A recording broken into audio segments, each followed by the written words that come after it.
any doubt, and you can even stay on the camera if you have a good bandwidth, and if you are sitting in a proper room, you are not moving.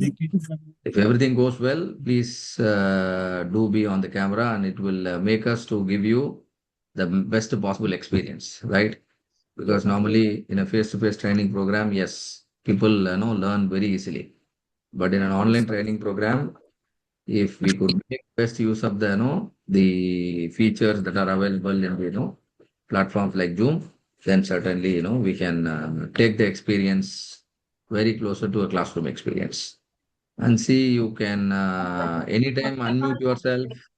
You can anytime come on the screen, and you have some reaction options, isn't it? In the bottom, you can make use of that. It's working yet? Yeah,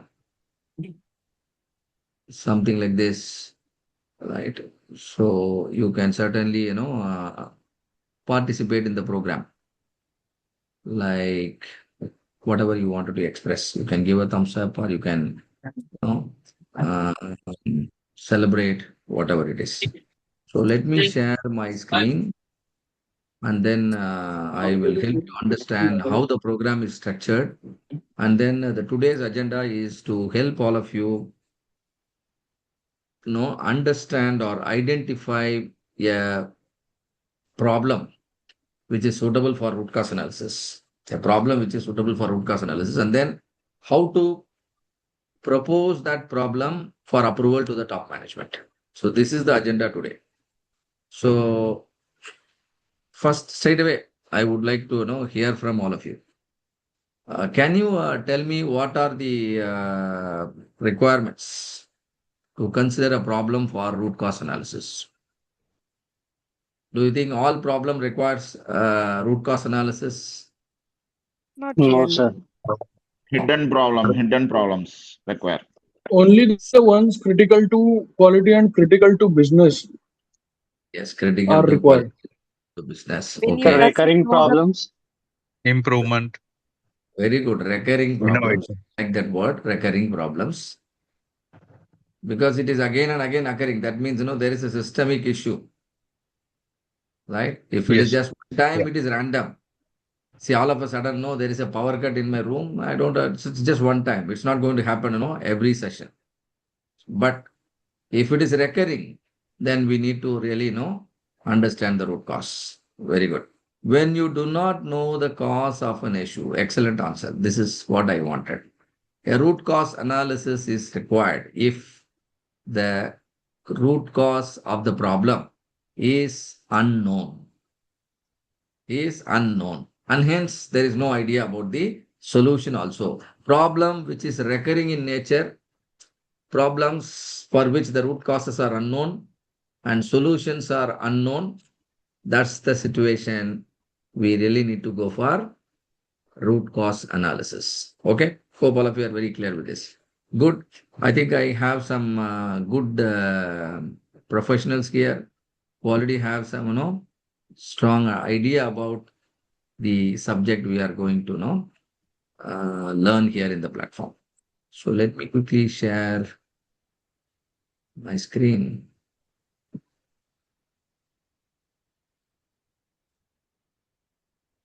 But nowadays, internet is very frequently fluctuating. See here, this is the speed.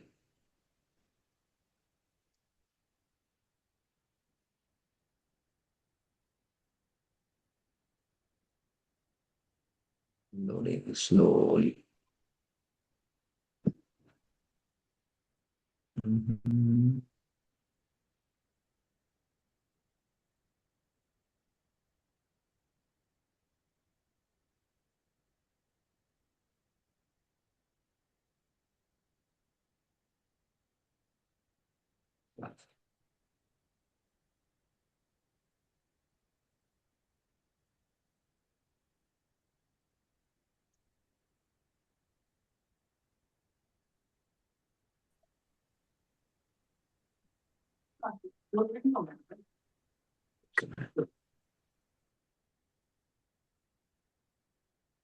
Why is it taking too much time?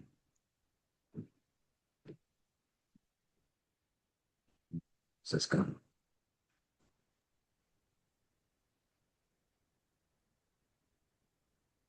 Okay, let it load parallelly. We can start the discussion. So just now we understood, yes, a problem which is recurring in nature, a problem for which the root cause is unknown and the solutions are unknown. We need a systematic investigation. Okay. So now, how to identify a problem? How to identify a problem? Or even before that, what is a problem? If we have to define a problem, we have to give a definition to a problem. Anybody would like to try? If we have to, Any struggle in achieving the goal or the end result? correct. The struggle in achieving a goal. And yes, exactly. So if you ask me, my definition will be problem is an undesirable gap. A problem is considered to exist if you notice an undesirable gap between your current state and the desired state. Are you with me, all of you, on this definition? A problem is nothing but an undesirable gap between the current state and the desired state. In order to define the current state or in order to define the desired state, quantify the current state, we need certain metrics. We need certain metrics. Normally, we make use of KPIs. Normally, we use what? KPIs, key performance indicator. So what is a KPI? It's a metric. KPI is a metric that will help us to understand, where are we with respect to a specific target. Yes or no? Because every KPI, normally there will be a target. Yes or no? Because we actually develop KPIs so that we can understand whether we achieve our goal or not. Right? Organization will certainly have some long-term goals as well as short-term goals. Agree with me, all of you? True. Any organization will obviously have a long-term goal as well as a short-term goal. And of course, they will take all efforts to ensure the short-term goal and the long-term goal have some alignment. Is it important, the short-term goal and long-term goal, to have an alignment? Is it necessary or not? Yes or no? Yes, sir. Yes, definitely necessary. Because otherwise, no, achieving the long-term goal will only a dream. We'll never be able to achieve it in real time. So what we do in the short term should actually help us to achieve our goals in long term. This is called goal alignment. This is called goal alignment. The leaders in the organization should make sure they use the right KPI with the proper alignment so that the top management, mid management, as well as the downline managers, all of them work in synergy so that the achievements that happens at the downline will actually help the top line to achieve the KPIs. So this is a subject known as strategic planning. If such kind of KPIs are made available, and if your people could notice a gap, that can be considered a problem. All of you agree with me on this? There are goals defined and targets well defined and KPIs identified. KPIs with respect to quality, productivity, cost, delivery, safety, isn't it? People's morale. These are the areas any organization would like to understand how are they performing. Am I right? In terms of quality, how are we performing? Why we need to have a target? Why we need to have a KPI? So that we can understand how are we performing in the market. Most importantly, every organization would like to understand how are they performing with respect to the competitors in the same market. Yes or no? If you perform better than your competitor in terms of quality, then then in terms of quality, you are operationally better. Yes or no? Because your quality is better than the competitor. Then there is every reason that customer can prefer your product. That means you are operationally excellent. So not only quality, there are several other things, customer will look at. Mainly quality, cost, delivery. Am I right? Customer is mainly concerned about quality, cost, and delivery. But over and above, internally, productivity is important to you. Safety is important to you. Your employees' welfare is important to you, isn't it? And your cost, your what to say, your yes, your internal operating cost is important to you. So you need to ensure you perform in all of these aspects in a way better than your competitor. In a way better than your competitor. Then you can proudly say you are operationally excellent. So, in order to become operationally excellent, every company will establish the goals, the KPIs, and hence there will be targets to each KPI. And if a gap is felt, and that can be taken up as a project, because otherwise it will remain as a problem. Are you with me, all of you? This is one way organization can identify plenty of problems. This is called, proactive identification of problem. Problems can be identified in a proactive manner. Is this clear to all of you?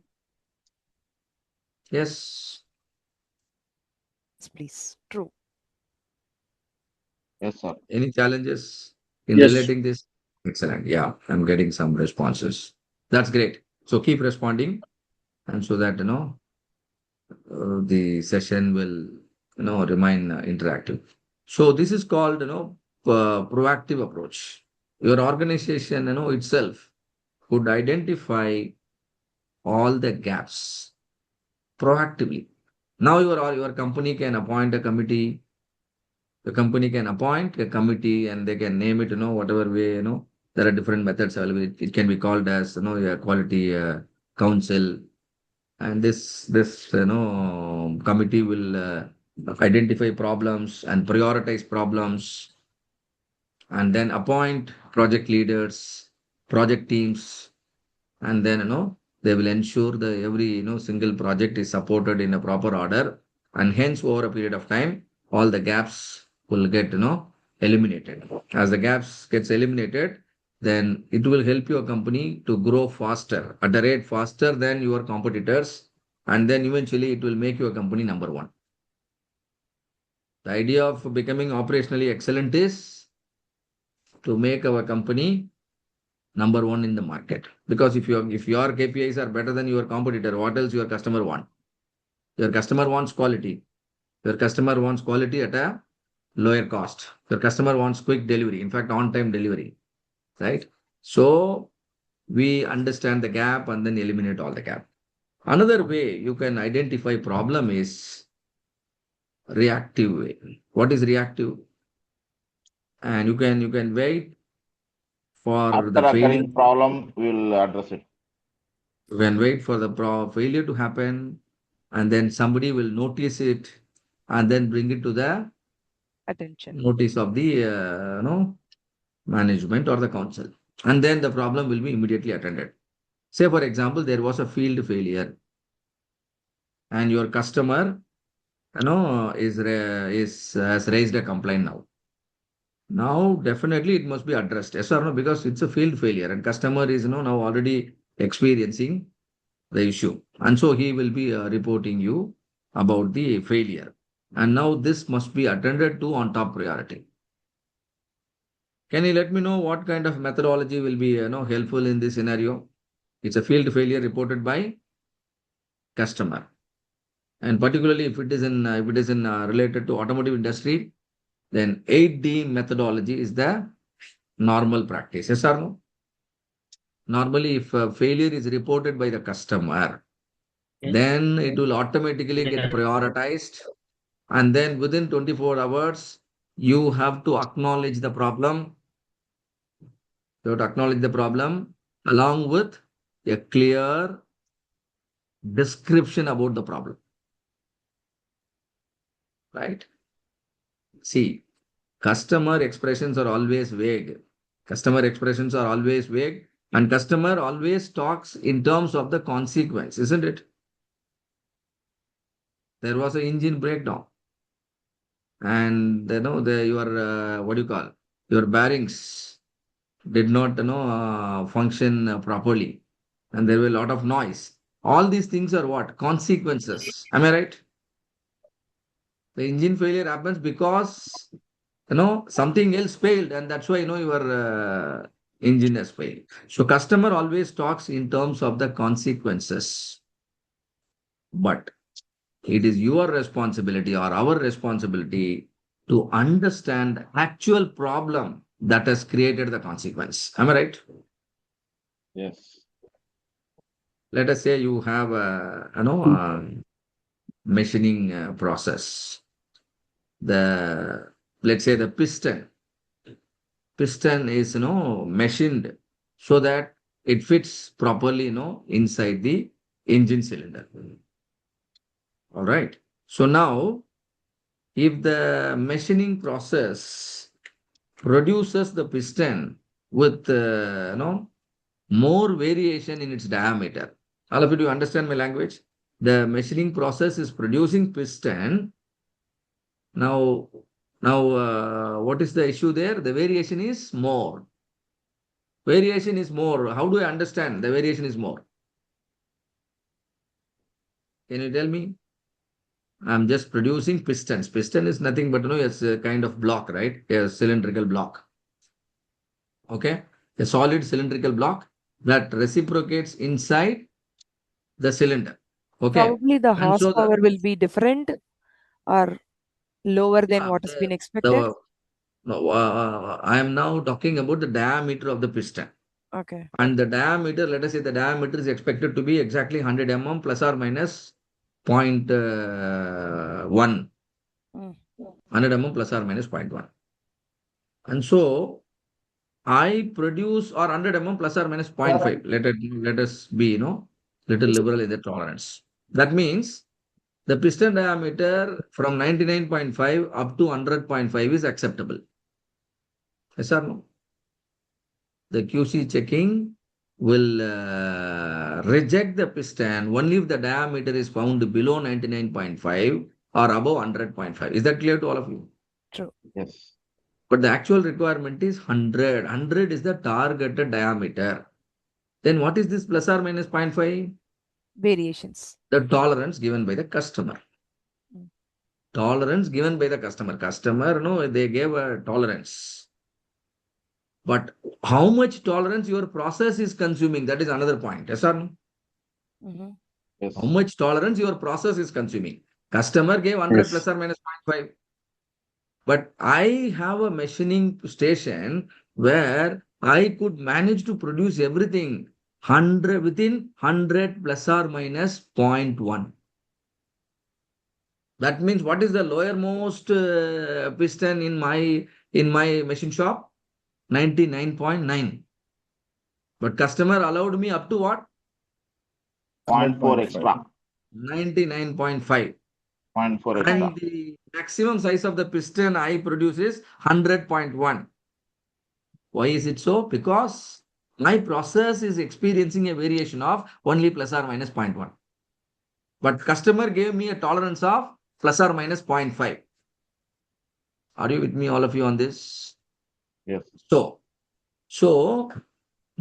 suppose if we do not understand this, see, any process will experience some variation. Am I correct or not? Yes. We are also supposed to start by 8 o'clock, but we did not start.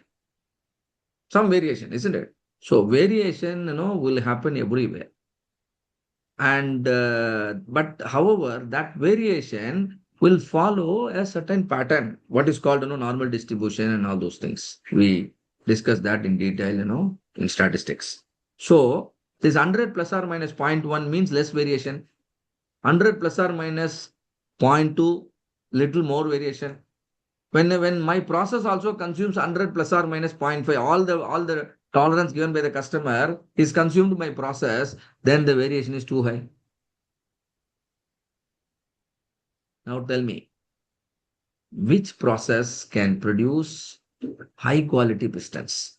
A process with less variation or a process with more variation? Less variation. Variation. Less variation. Less variation means 100 plus or minus 0.1. These pistons will function very well for a longer period of time because the rest of the tolerance is still available as a cushion. Can you see that? If all the tolerance is already consumed, and if you start using the piston within 2 months, 3 months, it will undergo wear and tear, and then you will see the piston, going out of the spec. As a Understood. result, there will be a pressure drop, there will be some leakage, there will be no escape of your fuel onto the other side, and all those things will happen. And then the combustion will not be proper. Do you understand, all of you? So what I am trying to help you understand right now is, if there is a consequence, you need to understand there is a problem inside your factory. Is this correct or not? Since there is a problem happening inside your factory, the consequence is happening in the field. What do you call the field? Am I Yes. correct or not? Yes. And if somehow if you could figure out the problem within your factory, then you are smart enough to at least arrest the field failure by detecting it within your factory. Am I correct? But if you do not realize that more variation is a problem, then what will happen? You will be able to detect the failures only after the product has, After the occurrence of failure. yes, after occurrence of a failure, that too outside of your factory. So these are called internal failure and external failure. Consequences occur. Exactly. So the external failure is experienced by the customer, but internal failure is detected by you, but still not experienced by the customer. Yes or no? So Yes, sir. you have to actually understand the problem, but customer can always talk in terms of the consequence. It is your responsibility to drill down the consequence into an actual problem statement.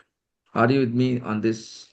Unless and until you change the language from consequence to the problem, your project is still not started. Am I correct? Yes or Yes. no? Yes. Yeah.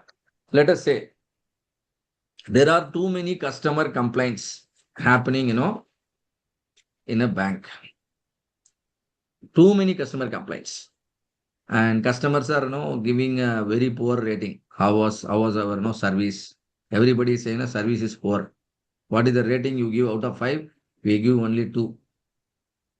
And the management is worried. Now customer satisfaction score is very low. It's only 2 out of 5. Their management requirement is at least 4.5 out of 5. Now tell me, am I talking in terms of consequence or am I talking in terms of problem? Problem.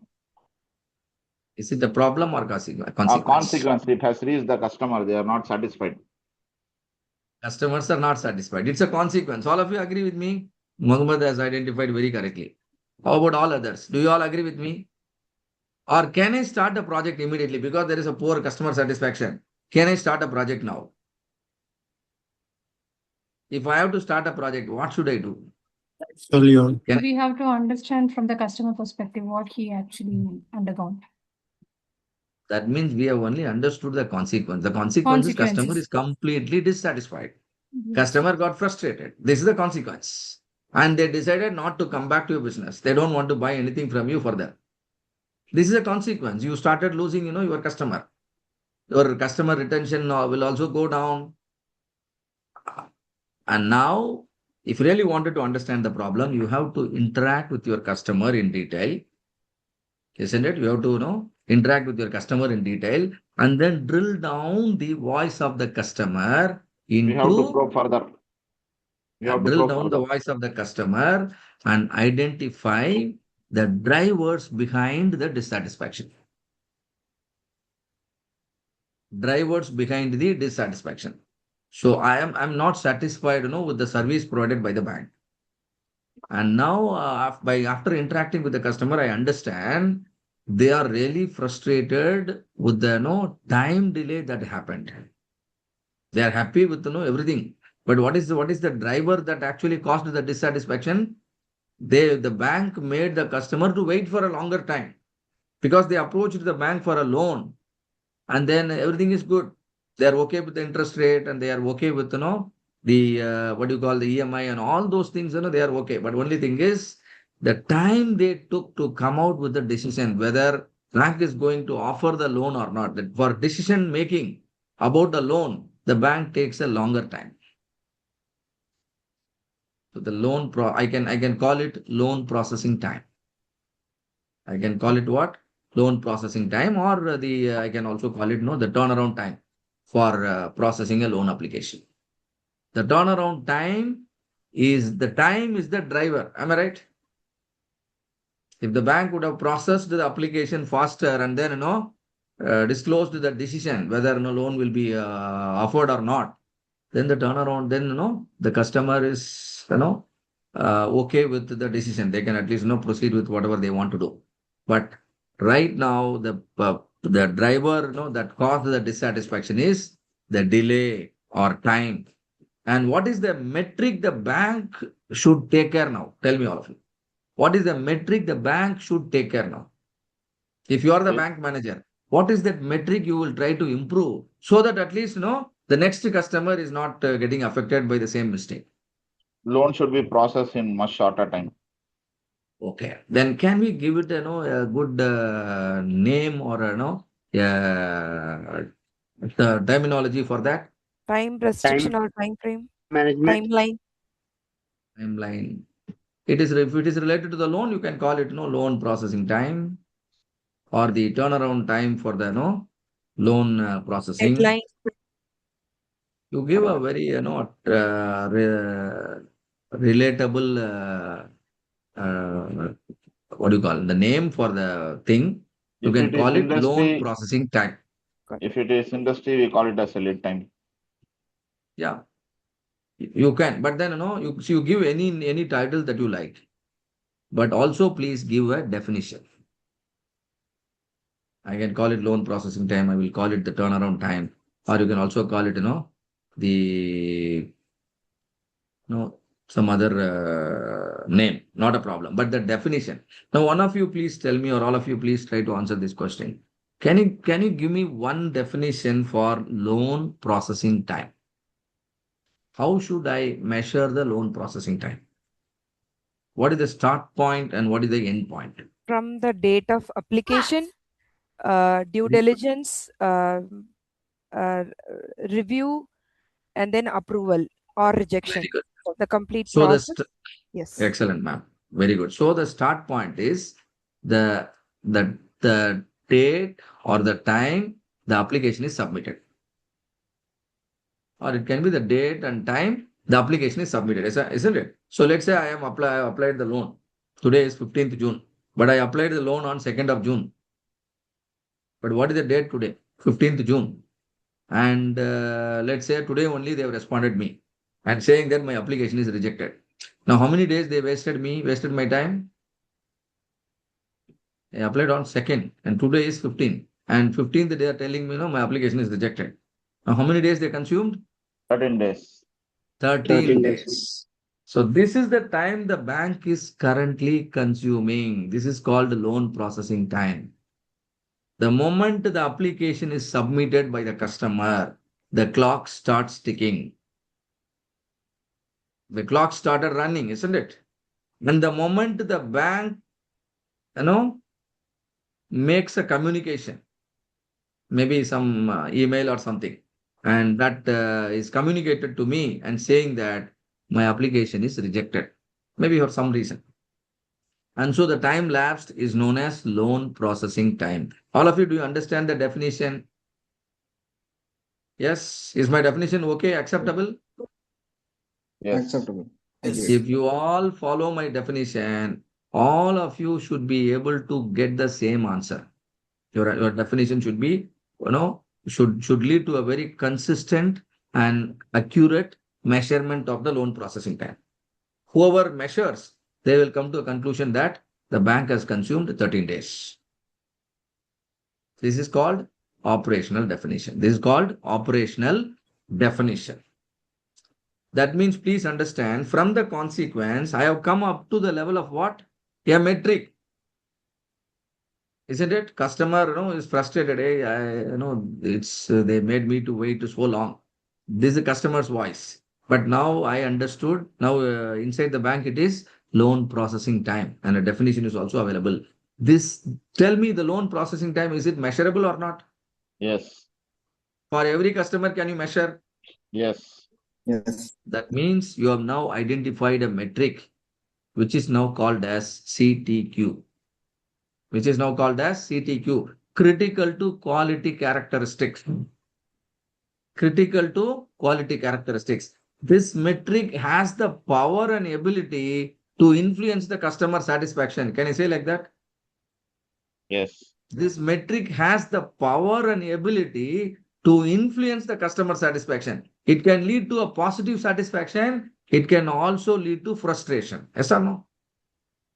Yes. If the loan processing time is completed within 3 days, Yes. it can lead to a satisfaction. If it is exceeding more than 10 days, then every customer will get frustrated. What is this? 10 days over, you are still not and I haven't answered my application, whether you provide the loan or not. So what is this metric called? CTQ. The CTQ, where is it right now? Where is it right now? 13 days. 13 days is the experience of my application, isn't it? For me, it is 13 days. How about the other people who applied for the loan in the same bank? There are 100 other people who applied in the same month.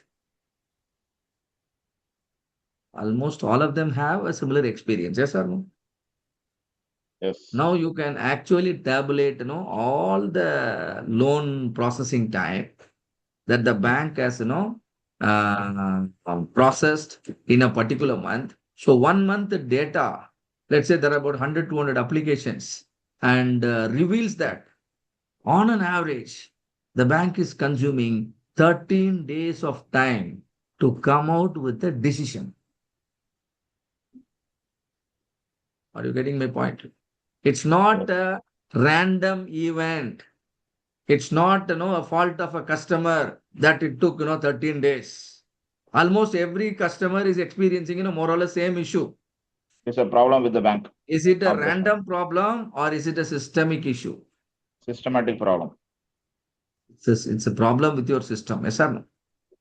Yes. Maybe all these Yes, 100 sir. customers, if they go to some other bank, they'll get the loan in less than 3 days. But in your bank only, it is happening like this. That means definitely this is a chronic problem.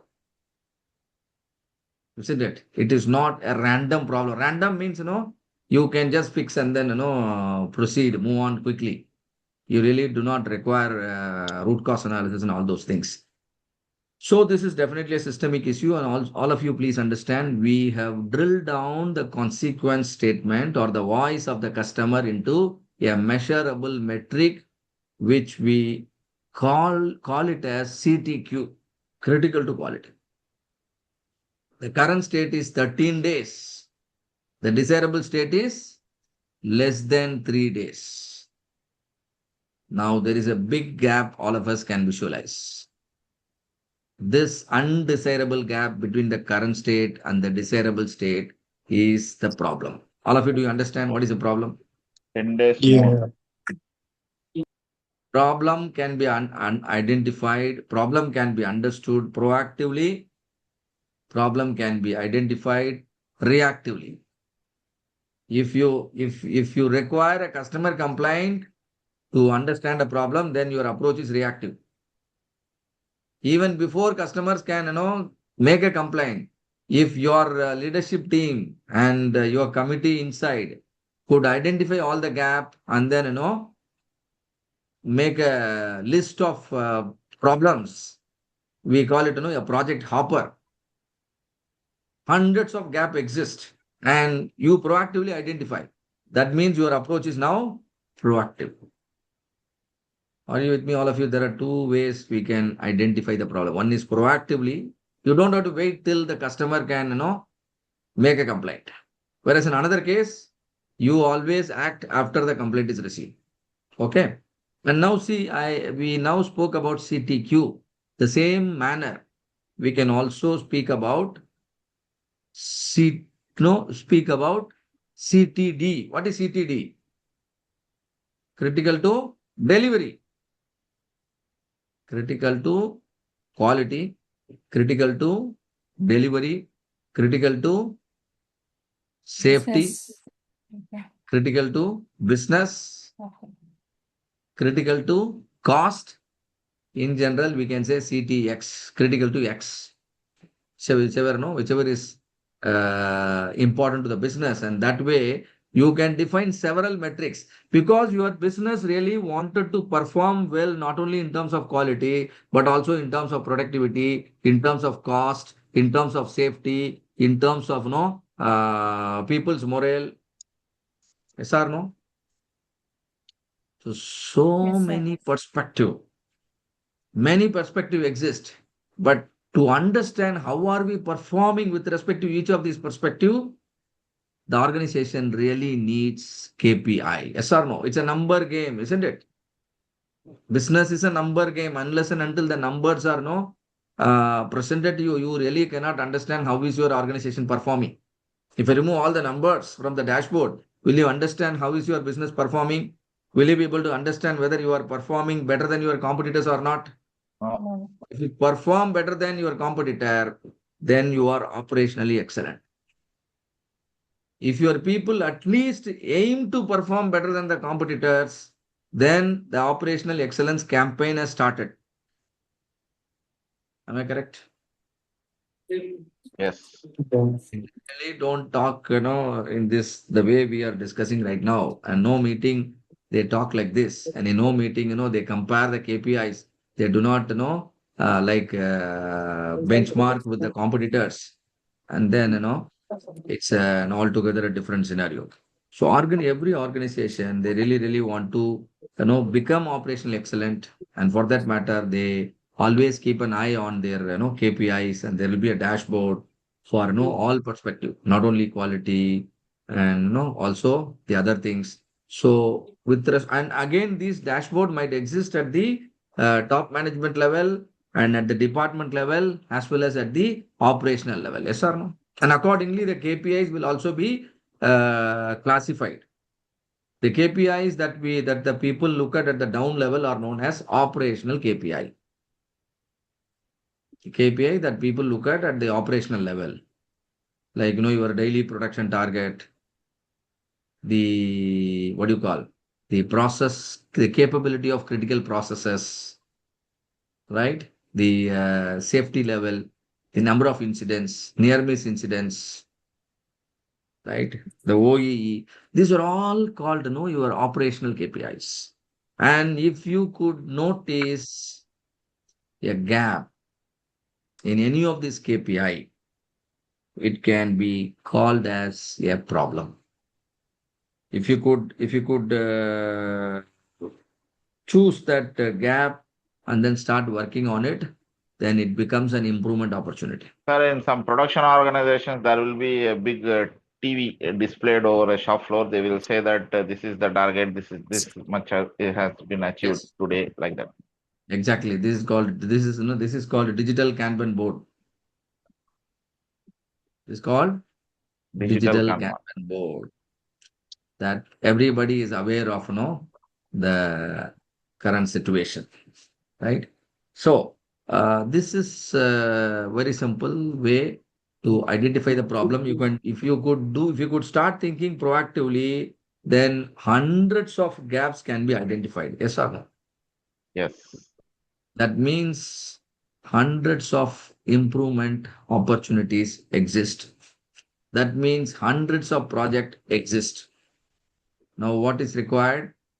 We need people who are really skilled enough to systematically solve all those problems, isn't it? Or drive all those projects. They may even form a cross-functional team, and then they will try to fix it. Every single problem will be fixed in, let's say, a period of 2 to 3 months time.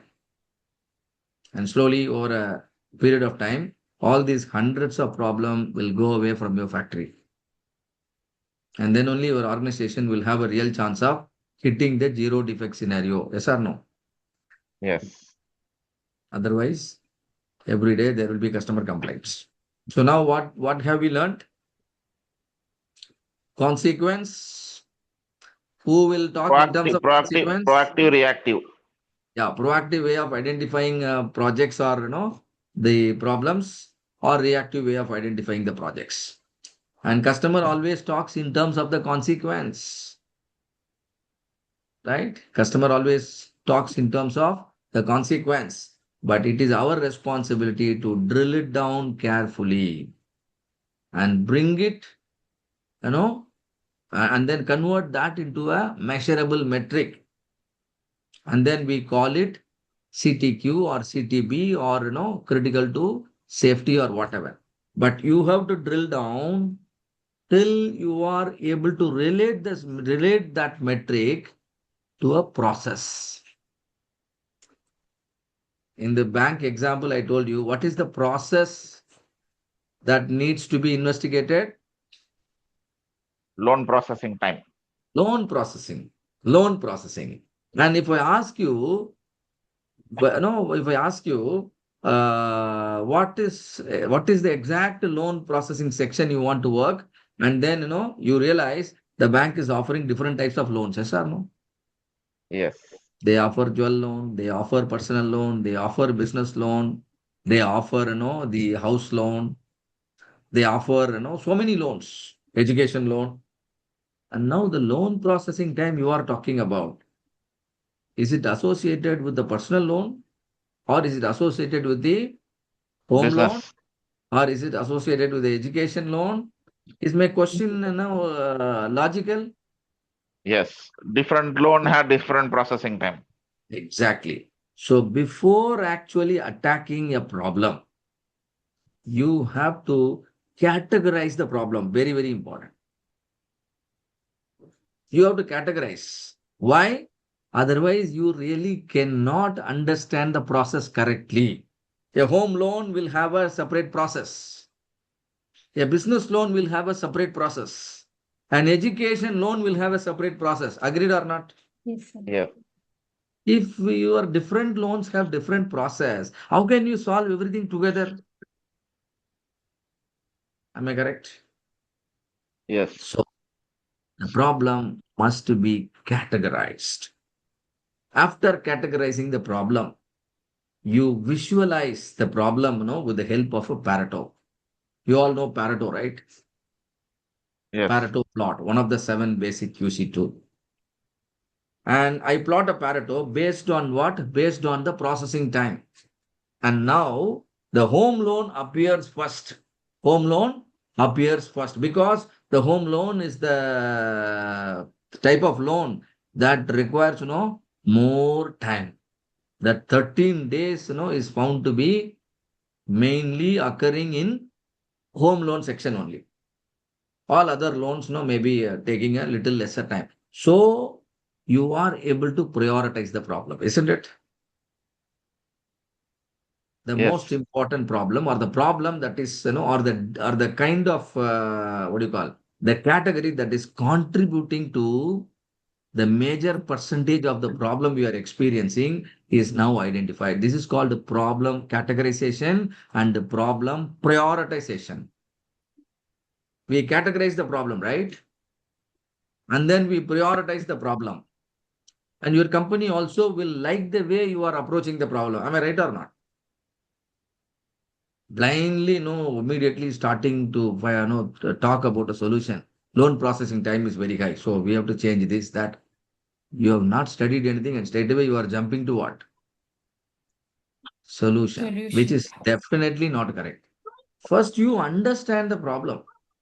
For that, you have to first convert the consequence into a real pain metric.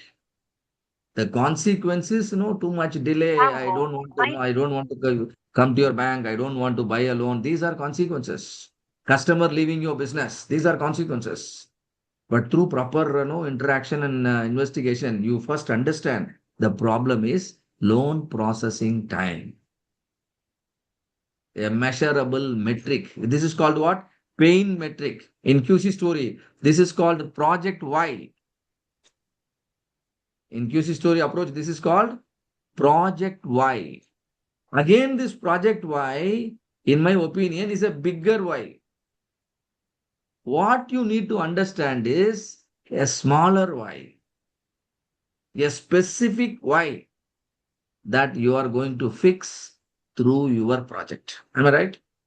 Yes. Loan processing time is bigger Y, but the loan processing time for the home loan section is the smaller Y, Y1, or you can call it Y1. Hope all of you are able to follow me correctly. Yes, Is that sir. happening? All of you, please confirm. Yes, yes. Yes, please. We are good. Yes. Okay, one or two. Yes. Yes. Yes. Yes, sir. I need more reactions. I need more reactions. Or you can type Yes, in the sir. chat box. Yes. Yes. All of you are able to understand, right? I'm not even presenting any slides. I'm just directly talking to you, right? Even the slides will tell the same. Okay. So the project Y is not a bigger Y now. It's a smaller Y. It is specifically Y1. Y is loan processing time, but what is Y1? The loan processing time Home loan. in home loan division. If possible, try to understand whether further categorization is possible. Right? By wise, This right? is, yeah, you call it categorization or you can also call it stratification. The problem is stratified further. Now, within the home loan, there are no types of loan. There is no purchase of a new property or purchase of a old property. Yeah. The property can be a plot, or it can be a villa, or it can be an apartment, or the loan can be a new loan, or it can be a mortgage loan, or it can be a top up. Can you see so many subdivisions here? Yeah, subcategorization, subprioritization, like. Please do all those subcategorization. You know why am I suggesting all these things? You need to see the process directly through your eyes. Yeah. You need to see the process directly through your eyes. The You root, should yes. literally physically go to the place where your application is getting processed. Otherwise, you can't solve any problem. If you can't even Yes. see where your application goes, can you solve the problem sitting outside the bank? No. Definitely no. So for you to go closer and closer to the exact place where the loan application is getting processed, right?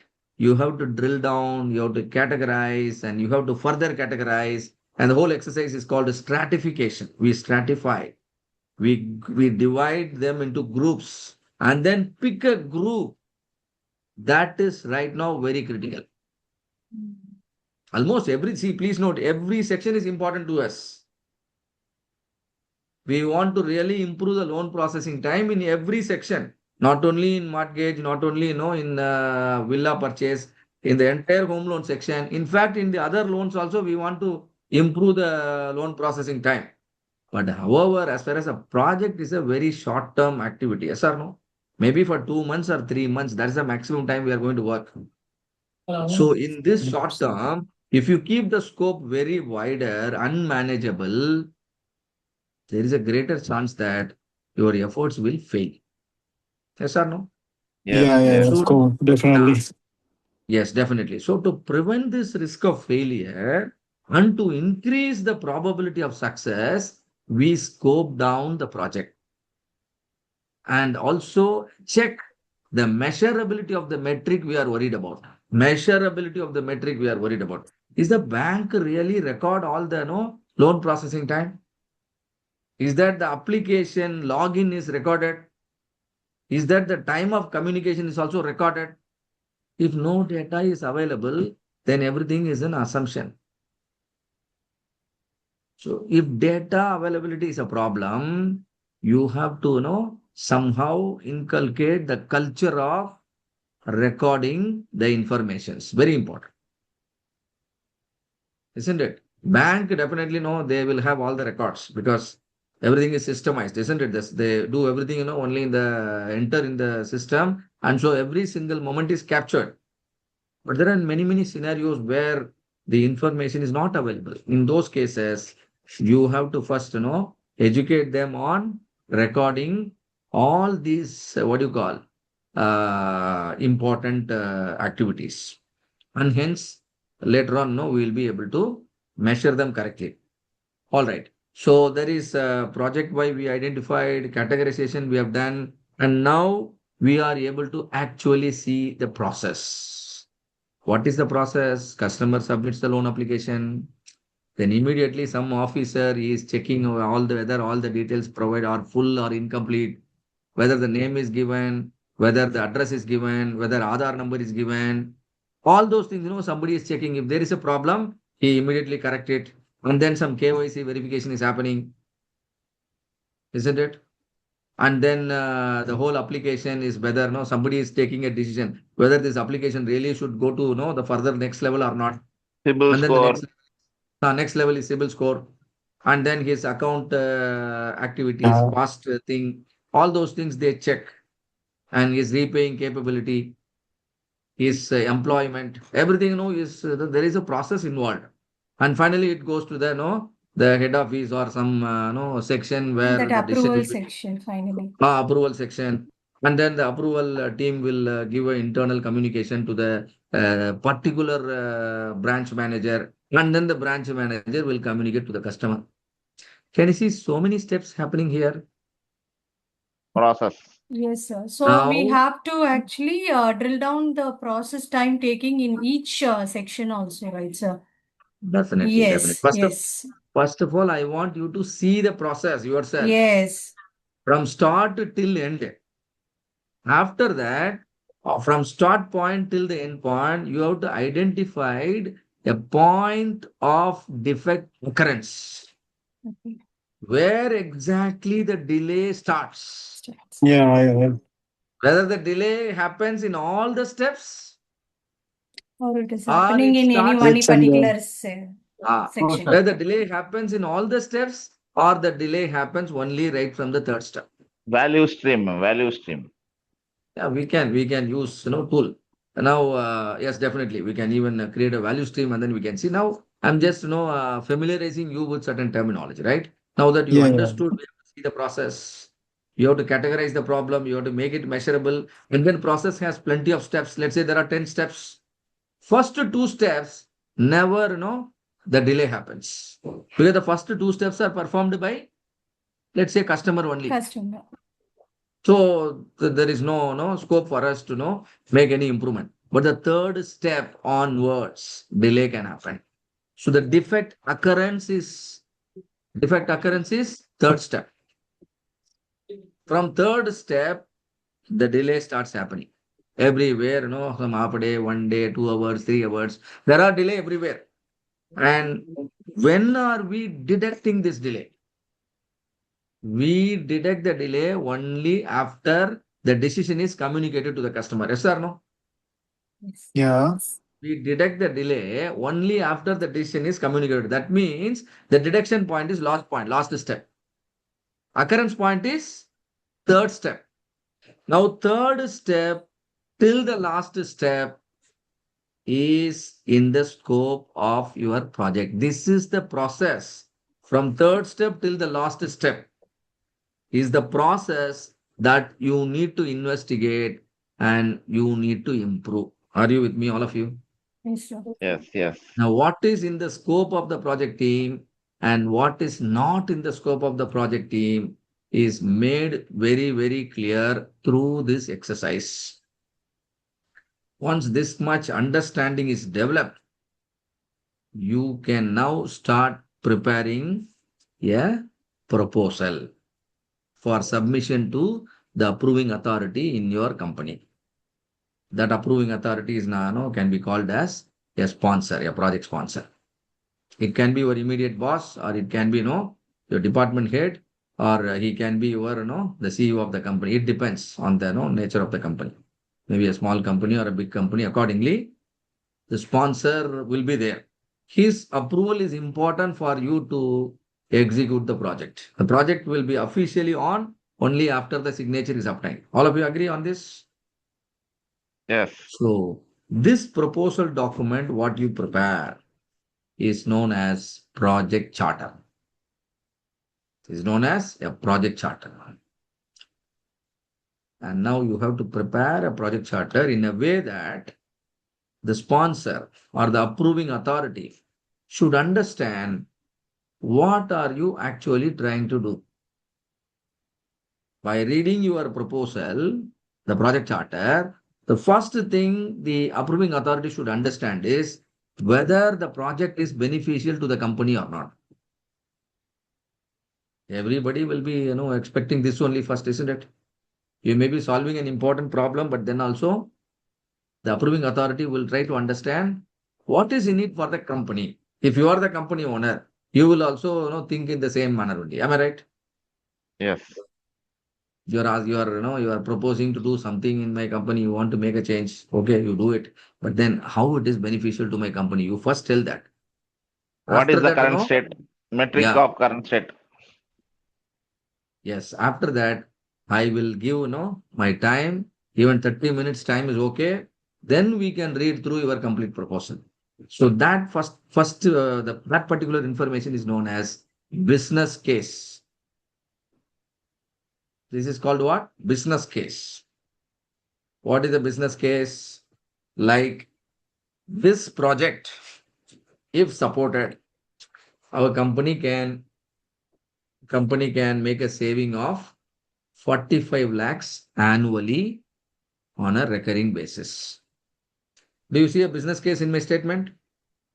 Yes. If this problem is fixed, this can help our company achieve a saving of 45 lakhs annually year on year. Besides, this will help us to retain our existing customer, isn't it? Retain our existing customer in a better manner. Our customer retention rate is also expected to increase by additional 10%. Much more interesting. And your boss is actually responsible for what? The customer retention rate. He has been often questioned about that customer retention rate. And now you are exactly underlining that. Isn't it? And over and above, our market share will gradually increase. So many things will improve. All that you can add, isn't it? So this is called a business case. Once the business case is impressive, your approving authority is convinced, then your project has a greater chance of getting approved. Am I right? Yeah. So whatever be the improvement you are doing, please convert that into a financial benefit so that they could easily understand. Yeah, of course. Every single improvement will certainly have a financial saving in rupees or dollars. And you always calculate the saving potential on an annual basis. 1 year, what will be the saving? What will be the loss? And so what will be the potential? So always you express on an annual basis. This is called a business case. Once the business case is written, then you can talk about the next element. The next element in your project charter will be problem statement. Problem statement. And problem statement, before writing the problem statement, I suggest you to do a 4W1H analysis. What analysis? 4W1H And analysis. What is this 4W1H analysis? What is the problem? Why? Where is this problem happening? When is this problem happening? Who is getting affected by the problem? How big is the problem? Will you be able to answer all these questions? You can even involve, your team. It can be a cross-functional team. Whoever, related to the particular, problem you are talking about, you can call all of them for a good discussion, a brainstorming, and then the discussion should go like this. How? 4W1H analysis. Please write down all these, question, all the answer to all the questions and then convert your understanding into a problem statement for inclusion in your project charter. Clear, all of you?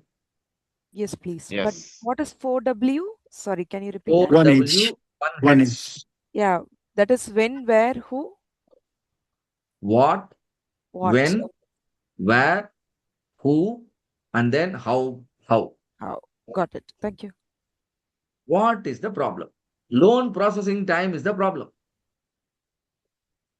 What is the problem? Loan processing time is the problem. Are we to the point now? Yes. What is the problem? Earlier, customer dissatisfaction is the problem. But now there is a clarity. Loan processing time is the problem. Customer dissatisfaction is happening outside of your bank. Loan processing time is happening inside your bank. Yes or no? Mhm. You can't directly fix the consequence, but you can fix the actual problem, in your workplace. So what is the problem? The answer is the pain metric that you identified through your drill down exercise. Drill down, don't forget. Consequence is drilled down to categories. Home loan, villa. Yeah, categories. Problem is categorized. Yeah, And prioritized. then the most critical area is, considered as the real problem, for which we also introduce a metric. We give it a good name, loan processing time. This is called what? Pain metric. The answer to the question, what is pain metric? A Sir, pain one metric one one is, doubt, sir. For please. this, how can we represent in terms of financial benefit? Yeah. For example, if it is defective products, if we can solve that, if we can see to it that defect don't happens, we can we can say that this much defect is reduced, so this much savings we can make. In this loan processing time, how can we? See, if my loan processing time is 13 days, my bank is able to process, 100 loan applications a month. Okay. Yes, If the loan processing time is reduced to 6.5 days, the same bank with the same resources, with the same number of employees, the bank can now process more loans. 200 applications. Yes, Some logic I'm telling. So, definitely more business, yes, more profit. yes, So, we can definitely convert that into a financial measures. Man hours, every man hour is costing your company. Yes or no? yes, Every yes, man hour spent is costing your company. Your finance yes, department must be knowing it. And so you are actually saving so many man hours over a period of 1 year. yes, And so one number of man hours into actual cost per man hour will give you what? The financial saving. yes. Correct? Okay. Yeah, yeah, okay. Okay. So what is the problem is understood. Where is it happening?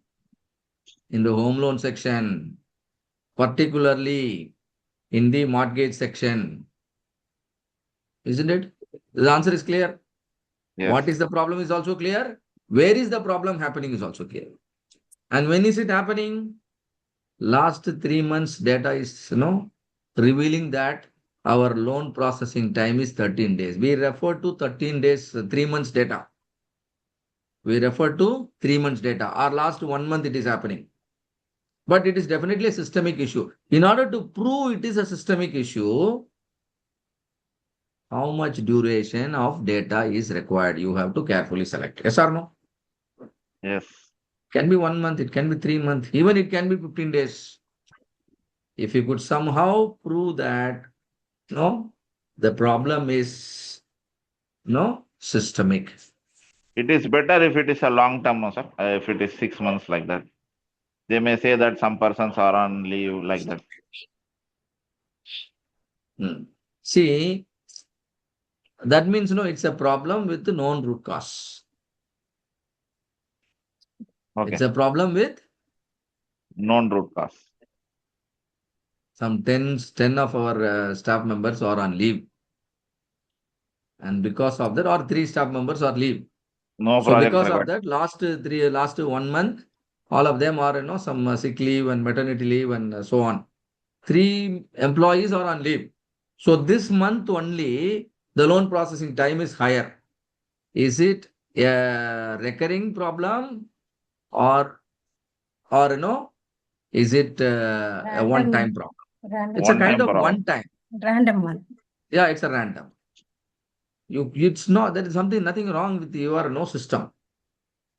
It's because you have granted leave and you have not replaced, and so the problem is going on. It will get solved, on its own. So you have to first, see whether the problem really qualifies for a root cause analysis. They can replace it. They can give additional responsibilities to someone else like that. Yes. So the the root cause should be unknown. If it is known, you take action. Done the That's all. video. Yeah. So we have been talking about what? Yeah, the 4W1H. So what is understood? Where? Where is also understood? And when When is it it happening? happened? Last 3 months or last 1 month, whatever, whichever is relevant. You can choose, and it is better to keep some evidence of data with you, all of you. When you draft a project charter, please try to keep some evidence to say that a problem really exists. Are you getting my point? Yes. A doctor will start the treatment only after confirming that an illness, a disease really exists. Yes or no? Yes. Yes. Yes, Yeah, sir. Lloyd. Maybe blood test report, scan, etc. Some evidence is required. Just because patient has communicated that he has a problem, he has a chest pain, and he should Yeah. not proceed with the bypass surgery. No. He will categorize the problems. Like, Yeah, they categorize and then they have to validate. The problem should also yeah.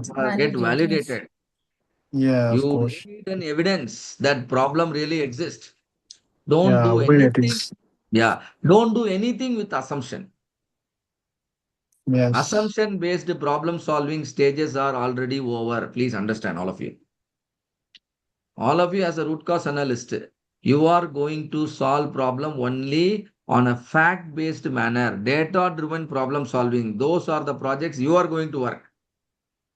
Yes.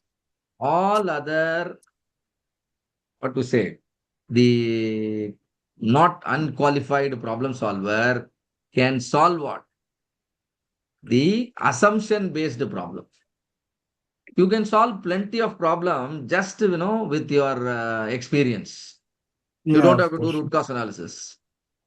You can solve plenty of problem with your some logical understanding. Sir, I remember one interesting case. A small girl is detected with headache, continuous headache. They went to a lot of doctors and they suggested surgery.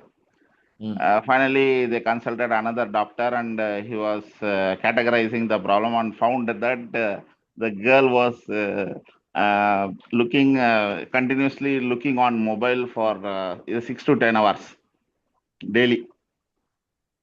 Okay. So he told that don't spend this much time on mobile for 1 month like that. You come after 1 month. Her headache was gone. Okay. So No what is this? surgery What is is this? suggested. Correct. What is this category of problem? It's a problem.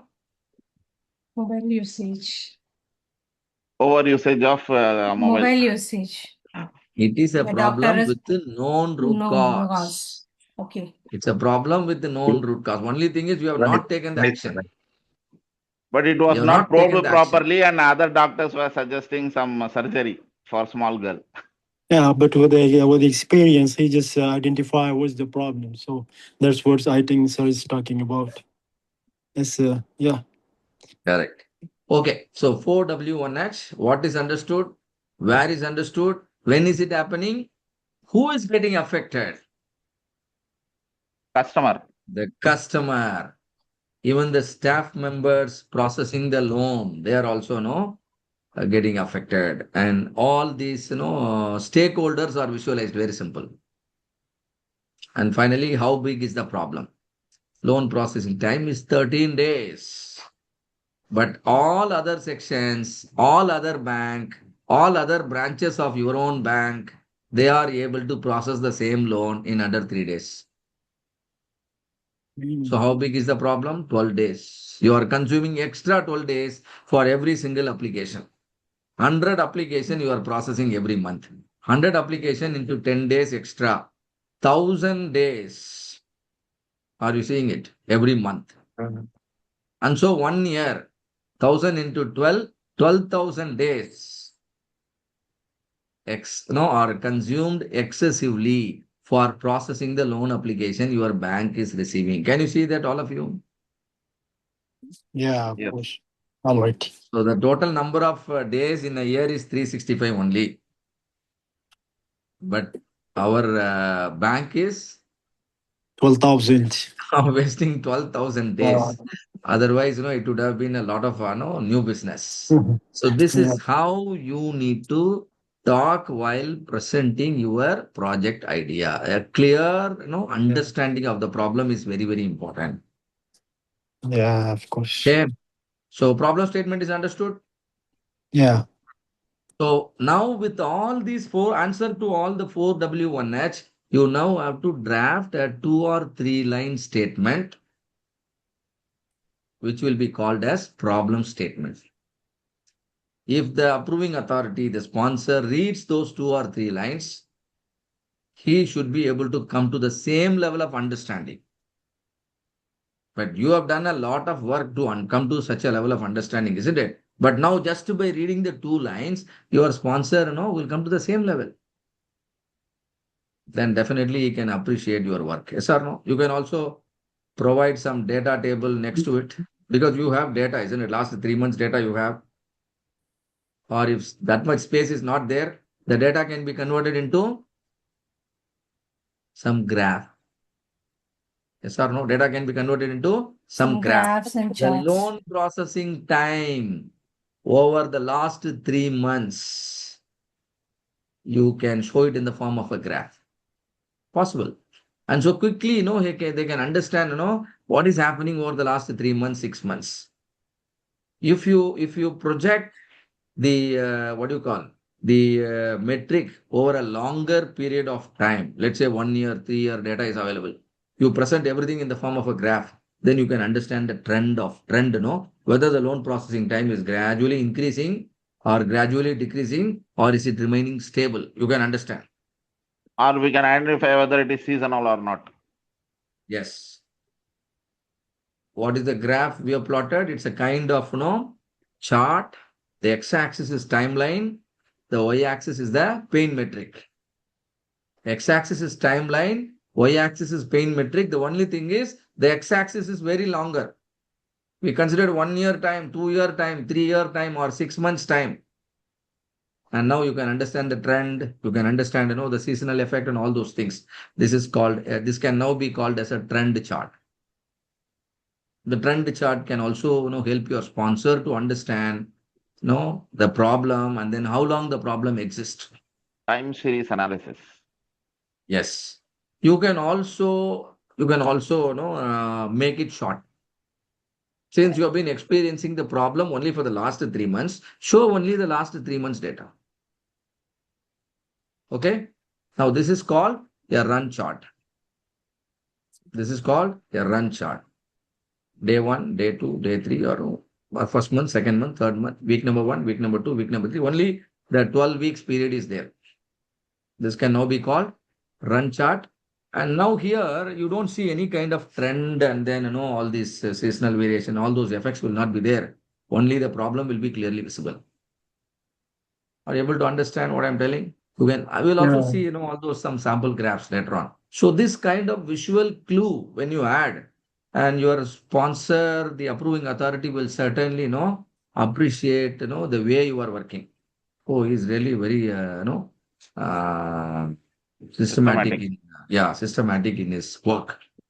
After the problem statement is completed, you can proceed and write the goal statement. You can proceed and write goal statement. Your goal statement should necessarily be SMART. All of you, do you know the meaning of SMART? What is the meaning of SMART? Specific, Specific, measurable, attainable, time bound. relevant. Yes. Specific, measurable, achievable, relevant, and time bounded. Specific. Is our problem statement specific? Is our pain metric specific? If I ask you to measure the loan processing time, will you go to the right spot and then measure the loan processing time? Yes.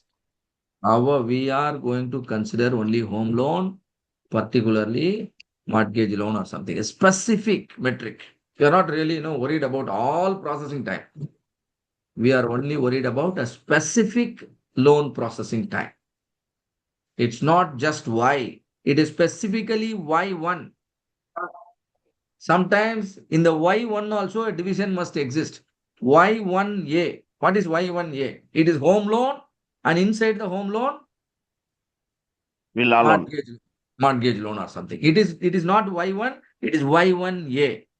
Are you getting my point, all of you? Yes. So your pain metric must be specific. And it should be measurable. Is it possible to measure the loan processing time for every single loan application? Do you really have a system to measure that? Answer must be yes. If you can't measure something, then you can't improve. Even if you improve, you can't validate, and that's not a systematic improvement. So measurability comes next. Specific, measurable, achievable from 13 days.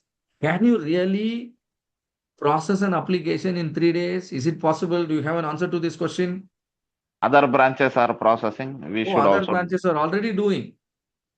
And we ourselves have maintained 3 days, 4 days time, prior to the data we have considered, isn't it? We considered 3 months data. Prior to that, we were consuming only lesser day only. But now, so this kind of reasoning must exist. Evidence must exist. So it is achievable. Yes or no? It is achievable. Relevant. What is relevant? The approving authority should find your project really, really important to the bank in the current context. In the current context, see, every one of us have some priority in our life. Yes or no? Yes. When your age is, the start of the career, around 25, your priority is different. When you come to 35, your priority is different. When you come to 45, 55, the priority changes. Yes or no? Yes. Now, what are your current priorities, all of you? You're still running behind money? No. You started chasing, something else as well, isn't it? So priority matters. Your company also has priority. Please understand that. Maybe sometimes a company might focus on 2, 3 priorities. Nothing wrong in it. But too many priorities will dilute. If you want everything, then you will achieve nothing, isn't it? So what are your organization's priority? Is it quality? Or is it profit? Are you getting my point? Is it quality? Is it profit? Or is it your employees' satisfaction? So there are priorities your company also has, the organization priority. And is this project anyway relevant to these top priorities of the company? Yes or no? Yes, sir, yes. Like your Yes. project, there are 100 other projects, waiting for approval. Which has a major relevance? Will you be able to rate the project according to the organization specific criteria? An organization might have 2 criteria or 3 criteria. For each criteria on a 10-point scale, you have to rate each project. So totally there are 30 points each project can get. Am I correct? So how This stage it important? depends on the organization, sir. This stage is entirely dependent on organization. Definitely, definitely. And see, They that's why they may allow us to proceed further, or they may say drop it as of now. true. See, that is why organization they use a tool called prioritization matrix, project prioritization matrix, PPM. All the projects, 100 projects will be written in 100 rows. Okay, this the first column is project name. The second column is criteria number 1. Third column will be criteria number 2. Fourth column will be criteria number 3. Then each project will be rated against each criteria on a 10-point scale. So each project will get a score out of 30. Am I right? And then the They may projects, select highest profitable project. 100 projects are there. See, not profitable. Out of 30, now profit and everything we converted into criteria and then 10-point score. Out of 30, which are the projects that scored very high? Obviously, they will appear in the top. Now the top 10 or top 20 or top 30, whatever is the organization want to float it in the first wave. Those projects will be approved.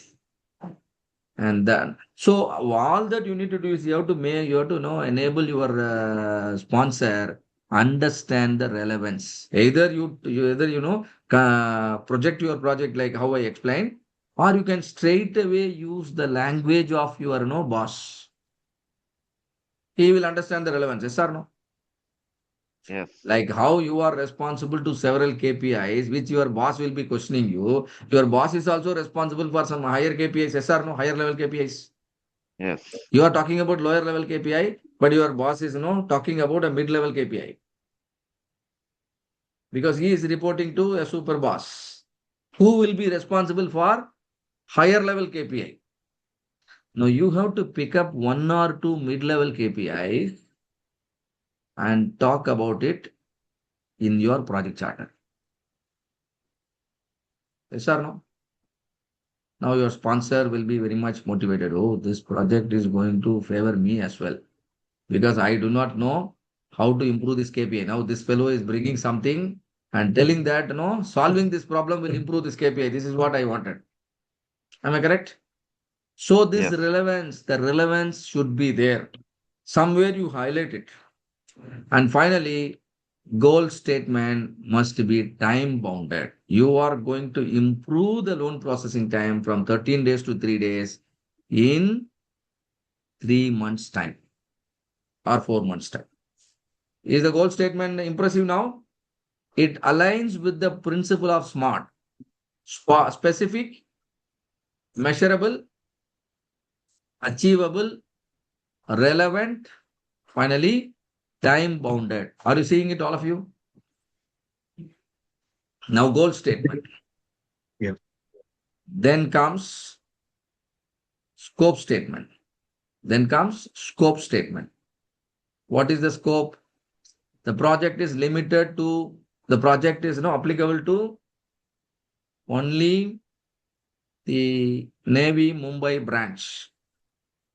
Your bank operates in several locations, but this project is applicable only to what? The loan applications that are received in Navy Mumbai branch. All other branches are currently out of scope. Can you see that? Yes. And within the Navy Mumbai branch also, we are only going to consider the home loan applications. All other loan types are out of scope. Home loan, mortgage loan. Very good. And within the home loan also, only the mortgage section is in scope. Do you understand the in scope and out scope? If needed, you can also put additional conditions like loans having a minimum of 20 lakhs and above are only considered for this project. That also you can tell. Some of the other loans, where the the loan requirement is below 20 lakhs are not included in the scope of this project. Further Low value categorization. Yeah, low value loans, we don't want to really consider. We want to only prioritize and improve the customer experience only for high value loans. High value loans, the definition is more than 20 lakhs, or you can also call it more than 50 lakhs nowadays. Are you getting my point? So see, narrowing down the scope doesn't mean we are excluding and we are not solving problem. Narrowing down actually helps in increasing the success rate of your project. Once the success is obtained, you have to re-standardize the process. You have to re-standardize the process, isn't it? Now a new process is introduced and you standardize it, properly document it. And then the re-standardized documented procedure will now be sent to all other branches. There are 5,000 branches the bank has got. But the solution is now sent to all 5,000 branches. Can you see that? This is called horizontal deployment. This is called horizontal deployment. The solution is generated in a particular branch, but implemented in all the branches. Correct idea? Yes or no? Yes. Yeah. So please don't worry that we are excluding something while doing a project.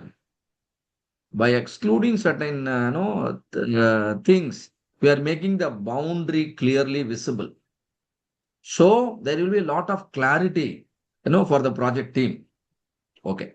So the scope, all of you, do you understand how to write the scope statement? There is in scope, there is out scope. And also you have identified the defect occurrence point. You have also identified the defect detection point. In a manufacturing, let us say in a manufacturing, where is the defect occurring? The defect is occurring at in one of the machining station. There are several machining happens, right? No, turning and facing, milling, grinding, so many things, and finally welding. So from the let us say the turning station, the defect can occur. The defect starts occurring from the turning station. Where is it getting detected? At the inspection. Do you understand? From occurrence till detection, there are other activities happening. There is turning, there is facing, there is milling, there is grinding, there is welding, and there is some inspection. So the scope is very clear. All the processes before the turning is out of scope. Don't worry. And after the inspection, something happens, that is also out of scope. You need to write down everything very clearly, explicitly under the scope statement. Is it clear, all of you? Yes. Business case, problem statement, goal statement, scope statement. Then comes timeline. You said 4 months. Now you have to give the split up. First month, second month, third month, 4 month. Approximately, no problem, right? Slightly, approximately you can give, but try to be logical. What are the activities you will be doing. See, that also depends on the kind of methodology you will be following. There are various problem solving methodology available. What is the methodology your company adopted? And tomorrow I'm going to talk to you about certain popular methodologies. And can you please point out few methodologies that you have come across so far? What are the methodologies you have come across? Six Sigma. Problem DMAC. solving. Six DMAC. Sigma. DMAC methodology, yes, number 1. 8D. 8D methodology, number 2. A3 paper. What is that? One No, PDCA. fishbone 5Y. analysis is Five. not a methodology. PDCA. 5-way analysis is also a tool, not a methodology. PDCA. PDCA is a methodology. Plan, do, check, act is a methodology.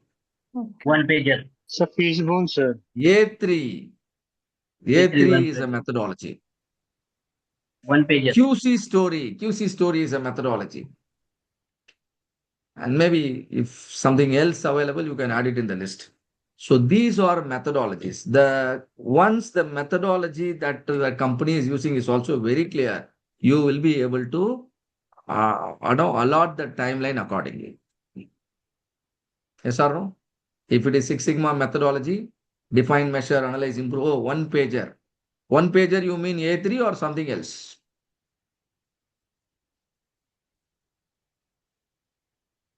Yeah. Yeah, maybe if some of you have some, additional input, it's always welcome. So Hanuman says, one pager methodology. I'm not aware of it, but I'm aware of the A3 methodology. In every detail will be printed in a single paper only. But the paper should be in the size of A3, double the A4. And then it will have, certain headings that, we will be discussing tomorrow. So once the methodology is clear, then within the methodology, like, define, measure, analyze, improve, control, the Six Sigma methodology.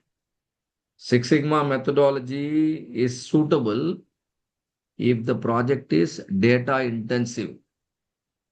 Project is data intensive, and if we are trying to address the variation, right? So there are certain cases where, like I was telling you, isn't it, plus or minus the cylinder diameter, 100. In those scenarios, yes, Six Sigma methodology will be very suitable. So define phase how many weeks, measure phase how many weeks, analyze how many weeks, improve how many weeks, control how many weeks. And there is 8D methodology, 8 discipline. So we'll be talking about it tomorrow. So once the methodology is clear, then you can allocate the timeline. And normally these kind of projects are Based on the short-term in nature. situation, we can choose the methodology also. Yeah, and that we will, we will discuss in detail. So clearly we understand when to go for PDCA, when to go for 8D, when to go for DMAC and QC story and stuff like that, right? We'll discuss and then we will clearly bifurcate. So the methodology is known, timeline can be allotted. Then comes team member, project team member. Yes, it should be cross-functional. At the same time, it should involve the relevant stakeholder. It should involve the relevant stakeholder. Who are relevant stakeholders? Can you point out? Who are involved in the process. All involved in the process. Yes, you already identified the occurrence and the detection point. And there are so many things that happens in between, isn't it? In a loan processing also, there are so many officers who are part of, the loan processing. And all of them, are the stakeholders. And it is better you involve the same set of stakeholders in as a project team. Isn't it? Because all of them are, somehow process owners. And involving the process owner as part of the project team is very, very important. It is like, while giving a treatment, the patient is very important. You can't, do the treatment without the patient. So admitting a Process patient owner is, knows the pain. yes. So his participation is very, very important. So do not, never ever, allow the process owner to get excluded from the project team. Then it will be He will be difficult. interested to solve the problem. You will miss out on certain information. So the team formation also you have to be careful, because always, team will go through certain phases. It's called, team stages of growth for a team. The first stage is, team formation. You have to form the right team, isn't it? And it's not that, randomly you form a team and then you expect them to solve it. It won't work. You have to logically select the, team member. The one should be a project leader, and then there would be, team members. There maybe the sponsor is also there. So all of them should work as a team. The first stage a team will go through is formation. Once the team is formed, then the next stage will be they start fighting against each other, which is called storm. Form leads to storm. I don't want to accept, your leadership. And how can you be the project leader? right? Or how can you say there is a problem here? Or you need data. I do not have data. Or you need data. I give you, something nonsense to you. So all these, complications, conflicts will happen. This is called a storm. Then once the, what do you call, the clarity is brought, this kind of structured approach will definitely bring clarity. We start asking for data and we want to be fact driven. All these things will transform the team to the third stage called norm. Form, storm, and then what? Norm. Once the things are normalized, the team started to work in synergy. The team will start to work in synergy only after normalized. Maybe some counseling, some kind of stakeholder analysis, engagement. All those things are required, isn't it? So if It somebody gives also a consumes counseling, some time. yes. But anyway, in any case, in any company, any team will go through these stages. If you are a project leader, you must understand these dynamics and ensure all these stages you cross, very quickly. Because only when you bring the team to the state of norm, then the next state will start. You know what is the next state? The team will start performing. We want to see our team in the performing stage during the project duration. Yes or no? If throughout the entire project duration, if they are staying in the storming stage, then your project, will be, time is over.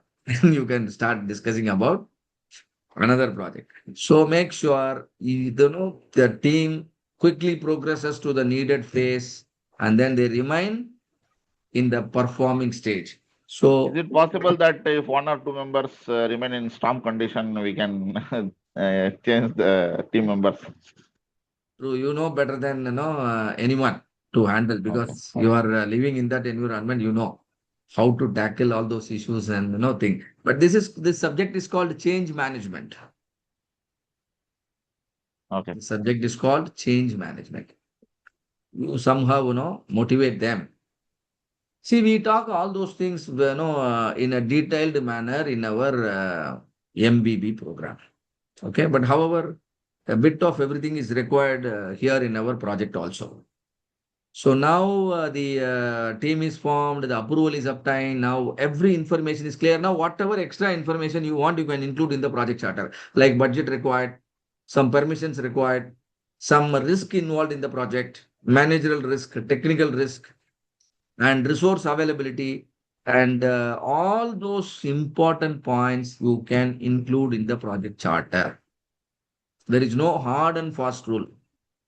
And all the terminology you use must have a proper definition. Very, very important. Now the charter is presented to the approving authority along with the signature of the project leader. And if finance terms are involved, yes, financial controller. Now the sponsor, the approving authority, is completely convinced about the importance, necessity, and the, what do you call, the informations contained in the project charter. So he gives his approval. Let us support this project and then make it a grand success. Now the project is officially on. All of you, will you be able to do this?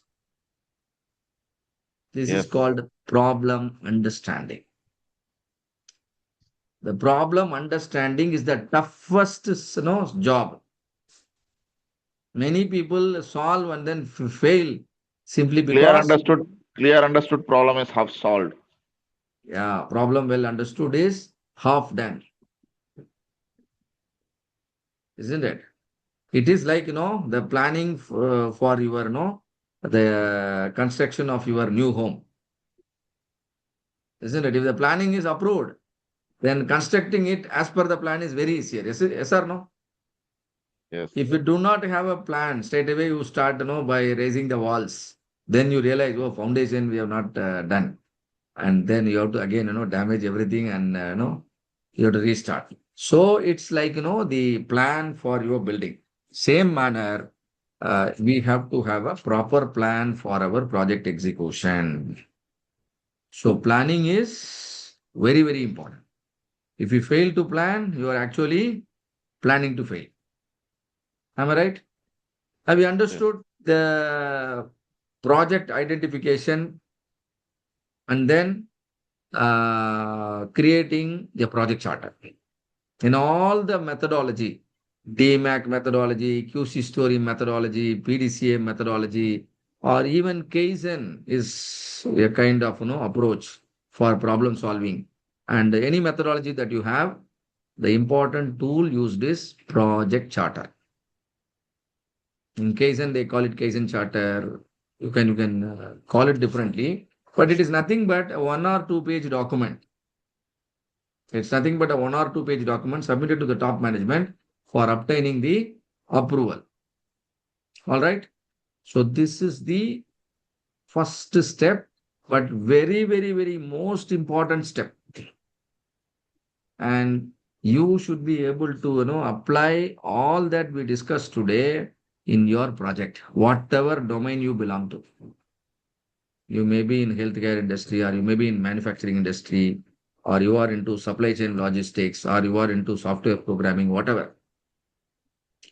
You should be able to express, in the same manner. That means you have to come to the process level.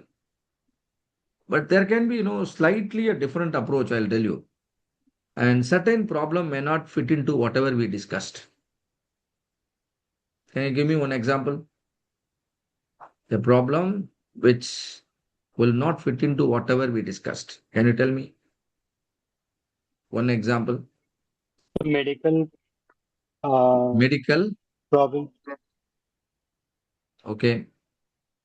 Can you also please, explain it with some specific example?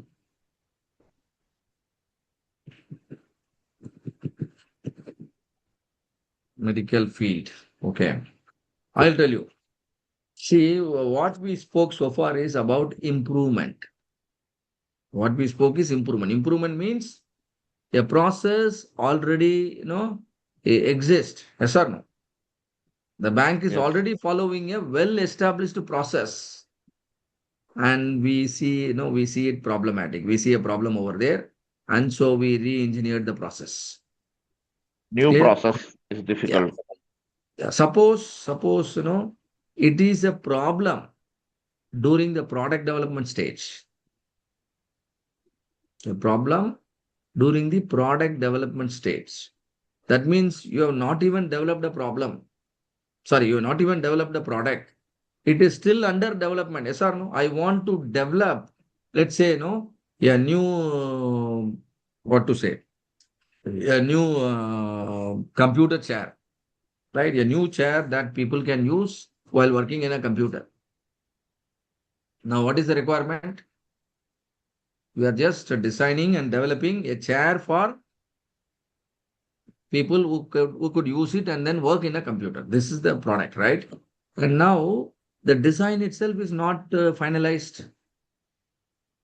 The product development is still, ongoing. The prototype itself, is not finished. And so mass production has not yet started. Now, in this scenario, if you experience a problem, and it will follow a different methodology. It will follow different methodologies, and systematic root cause analysis, whatever we spoke, may not suit, directly. Are you getting my point? Yes, sir. Their tools like FMEA, failure mode and effect analysis, some of you might be aware of, right? Failure mode and effect analysis. How the failure will happen? How can my chair fail? The height not correct. I purchased the If it chair fails and in then design. Material. yes, the customer is, the person sitting is getting a back pain very easily, and it is not Ergonomically not adjustable. designed. It is not adjustable. The cushion is not correct, and the handle is not correct. So many problems can happen. You have to foresee all the failure possibilities. Rollers can fail. You are actually doing a creator's job. Yes or no? Hydraulic You are system actually can fail. doing a creator's job. You have a lot of responsibility, isn't it? You have to think in a way, after thoroughly understanding, the customer experience with your product. But the problem is the product is still not, produced. There is no product, but you have to visualize everything in upfront. We have to Okay. put in the customer shoes. Yes, you have to put yourself in the customer shoes and then, understand all the possible failures and ensure you prevent all of them through your, design features. You design your product in a way that all those failures can be prevented. Yes or no? Yes. Yes, yes. So these kind of projects are called development projects. That requires altogether, different approach and sound knowledge on the product and, everything. Are you getting my point?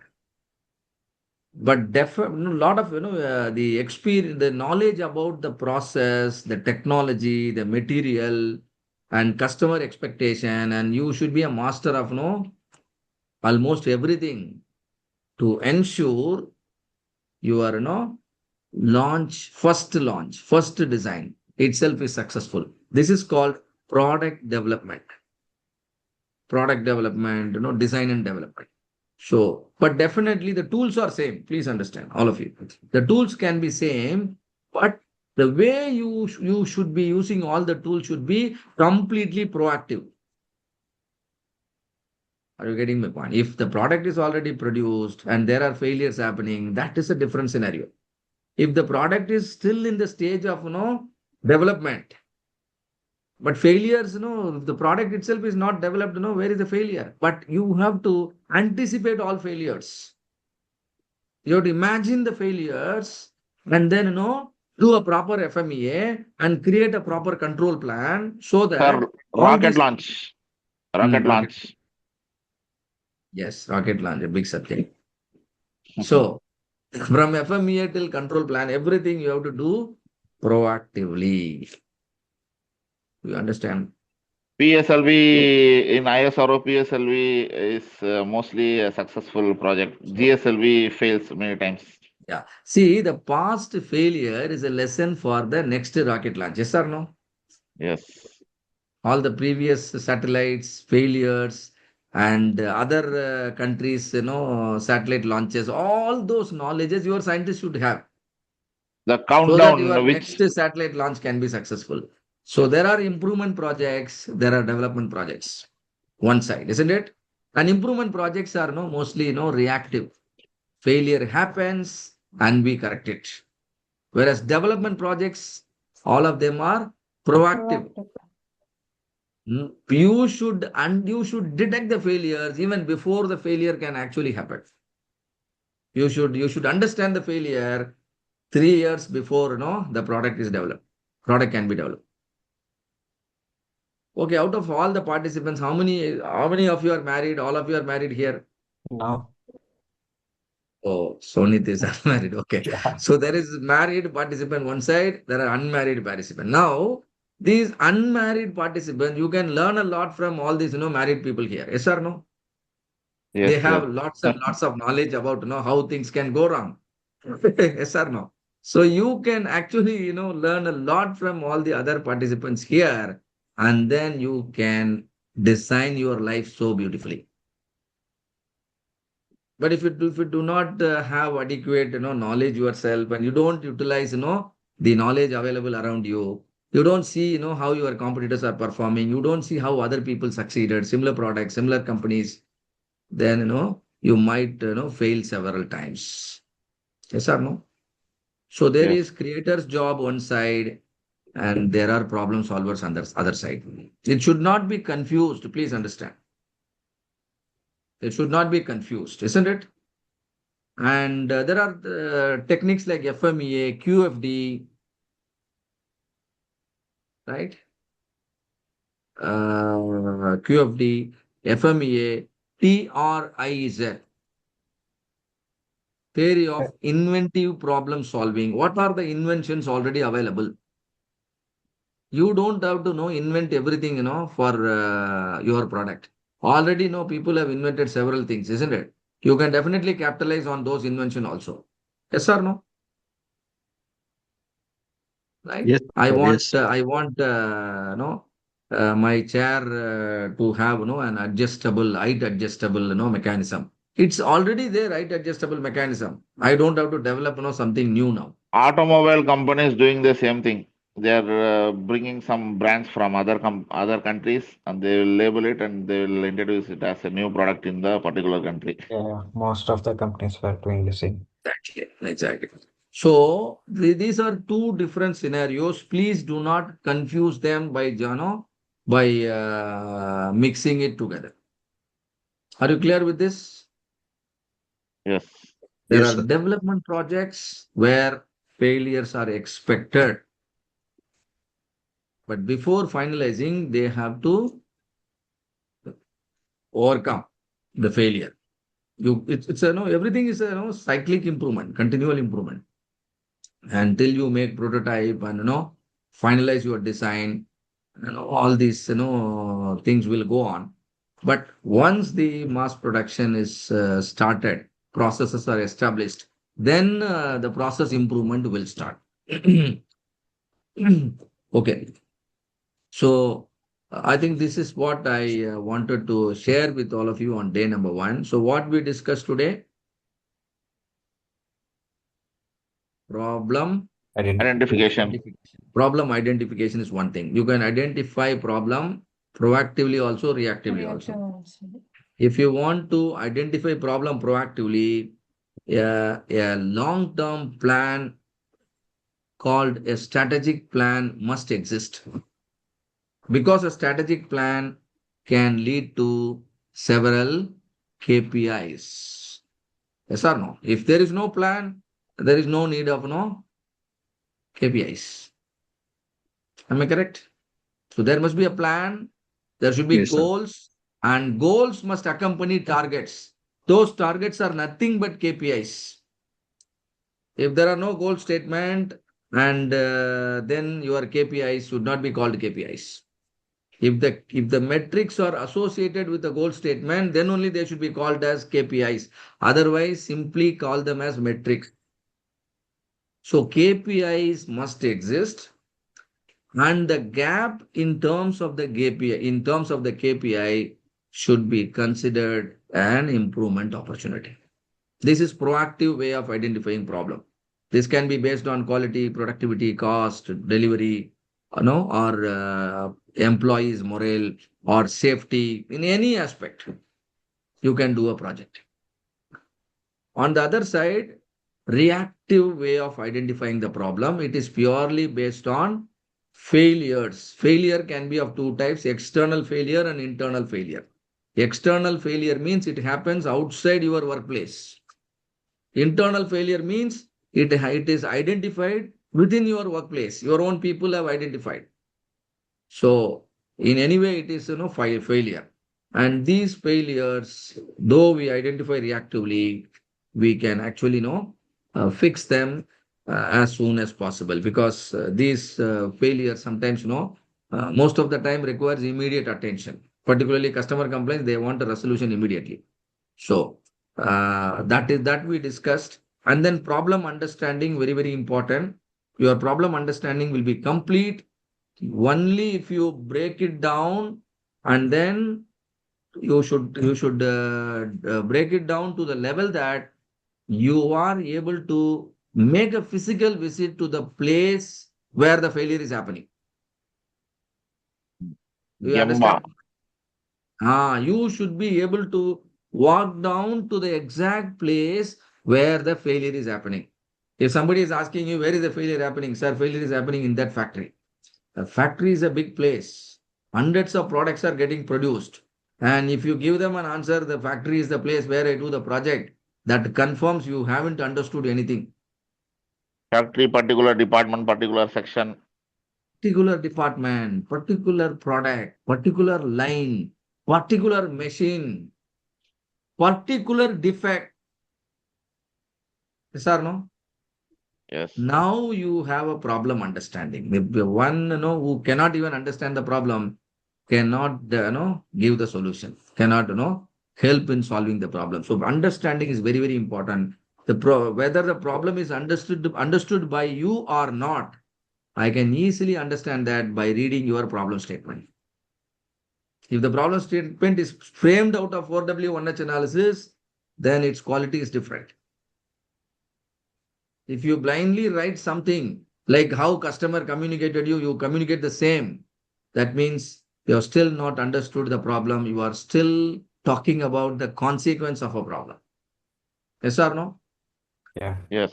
You have to drill down enough and see the process for yourself. And then you should make out a metric, to represent the pain. In our example, it is loan processing time. It can be rejection rate. It can be ticket resolution time. It can be the customer call first call resolutions, or it can be first pass yield. It can be Product CPCPJ. productivity enhancement. It can be productivity. It can be your employee motivation score. It can be some measurable metric directly relatable to a process. Very, very important. If it is far, far away from the process, your drill down is not sufficient. Employee attrition. Employee attrition. Correct. Employee attrition. So this also we discussed, and then we understood the structure of a project charter, isn't it? What is the structure of a project charter? It must start with the business case. This is the first element the approving authority will be interested in reading. So start with the business case, then Goal proceed with the statement. problem statement, then proceed with the goal statement, then proceed with the scope statement. And scope is also equally important. What is in your responsibility and what is not in your responsibility, you must know, isn't it? That is scope, then timeline, team member, and see, today we only talked about the knowledge gaining we have done. Okay, and tomorrow we'll also go through that, and then we will understand all that what we spoke today, and then after that we will also discuss about problem solving methodologies tomorrow. You already pointed out all the methodologies, right? It can be PDCA, it can be A3, it can be 8D, or it can be DMAC, or it can be QC story. And when to choose a particular methodology, that we discussed. However, if a company is comfortable with a particular methodology, or if there is a regulatory guideline that you must use a particular methodology, then you have to follow that. Because ultimately, all of them, who try to solve the problem and fix the problem in the systematic way so that it doesn't occur again. That is the ultimate idea. But each method will have certain plus and minus. Once you understand that, you will be able to choose them very correctly.